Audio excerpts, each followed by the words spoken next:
Sayang to. Pwede pa natin ibenta to sa mga kamag-anak nating maga sa Amerika. Konti lang.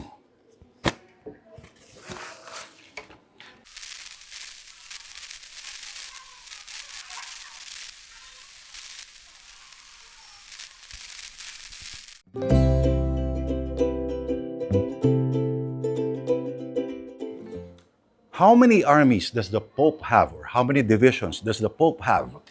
Minsan daw yan tinanong ng nooy kinatatakutan na leader ng Soviet Union na si Joseph Stalin. Pero depende sa kung kaninong kwento ang paniniwalaan mo. Kung kay Winston Churchill ba o kay Harry Truman, maaring sinabi niya ito sa Yalta Conference noong 1945 o sa isang pagpupulong din sa Potsdam, Germany noong 1948. Pero sa tanong na, ilang dibisyon nga ba ang meron ang Vatican? Gaano karaming sundalo o gaano ba kalaki ang puwersa ng Santo Papa? Pero bakit nga ba magtatanong ang isang leader ng isang rehime na pinagbabawal ang anumang uri ng relihiyon? Ito raw ay nang lumutang sa usapan ang issue ng kung ano raw ang posibleng sasabihin o maging opinyon ng Santo Papa. Maaring sarkastikong hirit ito ng isang pinuno na dahas lamang ang sukatan ng lakas. Pero dahas ba ka mo? Aba Pop, umuwi ka na. Pero natuto kaya yun ang magdasal ngayon na nakadetain siya sa dahig. Yung stupid God. Pero parang uso yata talaga ngayon ang bumanat laban sa Santo Papa. Hindi ba? Pangulong Trump? I don't think he's doing a very good job. He likes crime, I guess. Kahit si Mussolini, ang pasistang leader ng Italy, at kahit si Adolf Hitler ng Germany, kahit ang dalawang pinakasalbahing nilalang sa modernong kasaysayan, hindi lang sa Europa, ay hindi natin narinig kailanman na binira ang Santo Papa. Sa episode natin ngayon sa History with Lord Special, tayo po ay magbabalik tanaw sa maraming pagkakataon na may mga pangulo ng mga bansa ang naglakas loob na bumangga sa taong may pinakamataas sa katungkulan sa simbahang Katolika. Ito na po ang History with Lord Special na podcast. Dahil mahal ang airtime sa telebisyon, podcast muna tayo ngayon. At ngayon pa lang, palambing na ako mga tol. Paki-like, subscribe, at i-share mga videos natin dito. Ika nga ng Kawikaan 11:25. Ang taong mapagbigay ay gaganda ang buhay. Pero sa lahat ng napakabarat, ayaw mag-like, follow, pipindot lang kayo. Pero yung mga OnlyFans, nasusundan ni Starix. Sa lahat ng ayaw mag-like, mag-follow, mag-subscribe, at ayaw mag-share, bahala na sa inyo.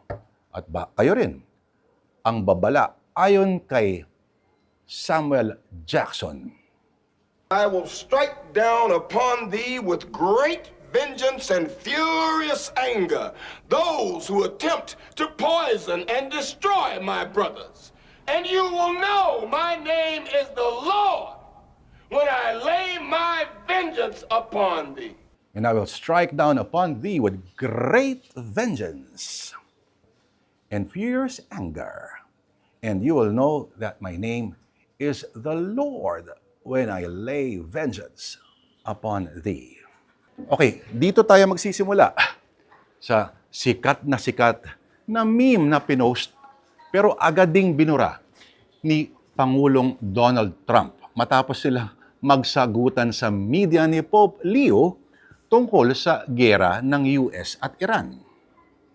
Hindi ikinatuwa ng Pangulo ng Amerika ang pagkontra sa giyera ng Amerikanong Pope.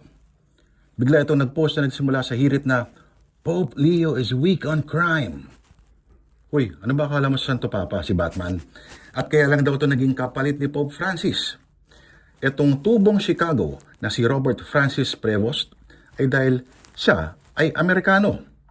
At kung hindi raw naging Pangulo si Donald Trump, ay hindi naman daw ito mailuluklok. Pero hindi ito yung unang kiskisa ni Pope Leo at ng gobyerno ni Trump. Noong isang taon, noong 2025, ay pinuna ng Papa ang malawakang pagde-deport at pagdetain sa mga imigrante. Hindi rin si Leo ang unang taga-Vatican na nagsalita laban sa polisiya ni Trump. Bago namatay si Pope Francis, ay tinuligsa nito ang pagtataboy sa mga Meksikanong naghahanap lang ng magandang buhay sa US. At noong 2016, sa isang misa sa US-Mexico border, sinabi ni Pope Francis na ang taong wala ng ibang inisip kundi ang magtayo ng mga pader ay hindi Kristiyano. Aruy. Mga parasites at mga itim na mikrobyo, yan naman ang sinabi dati ni Benito Mussolini ng Italy tungkol sa mga pare. Pero sinulat niya ito nung siya'y bata-batang periodista pa lamang. Pero nung umaangat na siya sa politika, sa kapangyarihan, bilang leader ng mga pasista, ay naunawaan ni Mussolini ang halaga ng simbahang katolika bilang kaalyansa. Lalo na kung iisipin ang sentro ng pananampalataya ng halos kalahating bilyong tao sa buong mundo ay matatagpuan sa bansang pinamumunuan niya. Alam kasi nila na kahit gaano pa kayabang ang mga militar nila, kahit gaano pa katindi ang mga tangke, baril, kanyon, kahit gaano pa karamit, kahit gaano pa kabangis ang kanilang mga kasundaluhan, ay delikado pa rin sa kanilang reputasyon sa politika. Paano naman itong number one fan ni Mussolini na taga-Germany? Hanggang ngayon ay marami pa rin kinikilabutan sa mga imahen na ito. Mga alagad ng simbahan sa Germany na naka-Nazi salute. Isang pagpupugay sa isang kakilakilabot na ideolohiya at tao. Sila kaya ay napilitan lamang o naniniwala talaga sa mga kasuklam-suklam na ideya ni Hitler. 1933 sa isang nilagdaan na konkordat o kasunduan ay igagalang daw ang mga karapatan ng simbahan sa loob ng Germany. Basta hindi makikialam ang mga pari at mga obispo sa anumang gawaing politikal. At kasamang panunumpa ng mga obispo sa Nazi state, ang Vatican ang pinakaunang estado na lehitimong kumilala sa Nazi Germany. Napakahirap lang ang tanawin na ganito ay may ugnayan sa ganito. Nga pala, ang isa sa mga pumirma sa 1933 na Concordat bilang kinatawan ng Vatican ay si Cardinal Eugenio Pacelli, ang siyang magiging susunod na Pope Pius XII. Dahil ba sa kanilang mas matinding pagkamuhi sa mga komunista, mas pinili nila ang mga pasista? Ang komplikadong ugnayan ng simbahan at mga pinuno ng bansa ay hindi noong 1933 lang nagsimula at siguradong hindi magtatapos kay Trump. May napakahabang kasaysayan ang issue na ito. Lalo na kung isipin mo na minsan sa kasaysayan ng mundo, ang simbahan ay ang gobyerno at ang gobyerno ay ang simbahan. Sa mga panahon ng mga pamumuno ng hari at reyna ay tila itinakda mismo ng kalangitan. Hindi mababali ang mga utos ng mga reyna at hari. Sa mga panahong hindi pa usong boses ng taong bayan at demokrasya. Pero mula nung huling bahagi ng 1800s ay sinigurado ng mga papa na madidinig ng mga lider ang mga posisyon ng simbahan tungkol sa maraming usapin ng makabagong panahon. Ito man halimbawa ay sa pagtutol ni Pope Pius IX sa unifikasyon ng Italia hanggang sa pagtuligsa sa sekularismo at mga mason.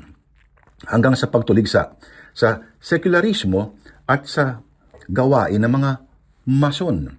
Hanggang sa pagkontra sa giyera at pasismo ng Germany at USSR ni Pope Pius XII. Siya rin yung mismong pumirma sa kasunduan noong 1933 sa Nazi Germany na nauwi lang sa onsehan.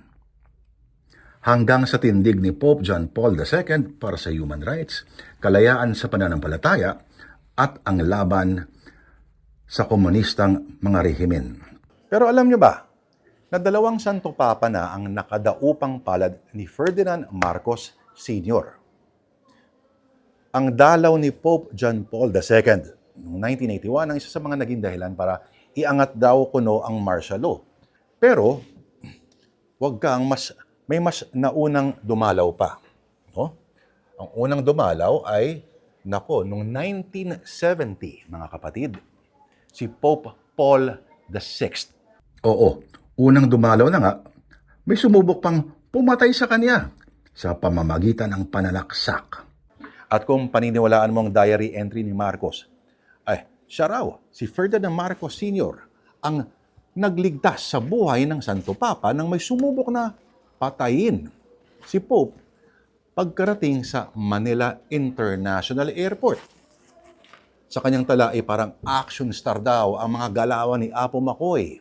Nang mapansin niya na may isang mukhang foreigner daw na may tinatagong patalim ang lumalapit at akmang sasaksakin daw nito si Pope Paul.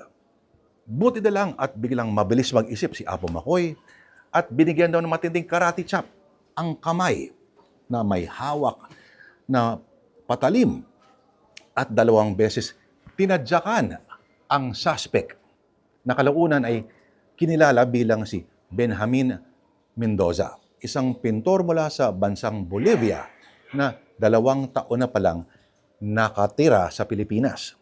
Hanggang noong 1985, nang inakusahan niya si Cardinal Sin na nagtutulak daw ng revolusyon at giniit at muling pinaalala ang dapat ng paghihiwalay ng Estado at simbahan. Sa pagtatapos ng ating kwentuhan na pinambungad natin sa episode, yung tanong ni Joseph Stalin ng Soviet Union kung ilang dibisyon daw ba meron ng mga sundalo ang Santo Papa. Ayon daw sa UK Prime Minister Winston Churchill, nung kwento niya raw ito kay Pope Pius, ang sagot daw ng Santo Papa ay ito: "When you see our son Joseph, again, tell him that he will meet our divisions in heaven." Pero sa milyong-milyong mga pinapatay ni Stalin, sa heaven kaya talaga napunta ang leader ng may Soviet Russia.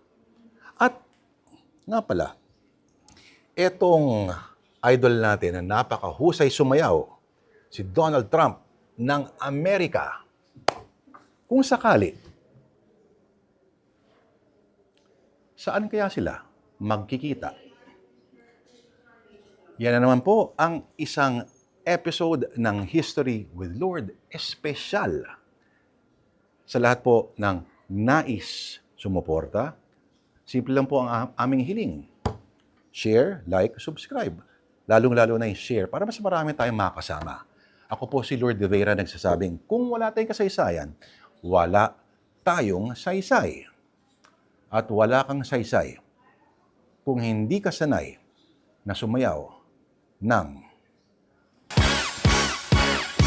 It's fun to stay at the YMCA.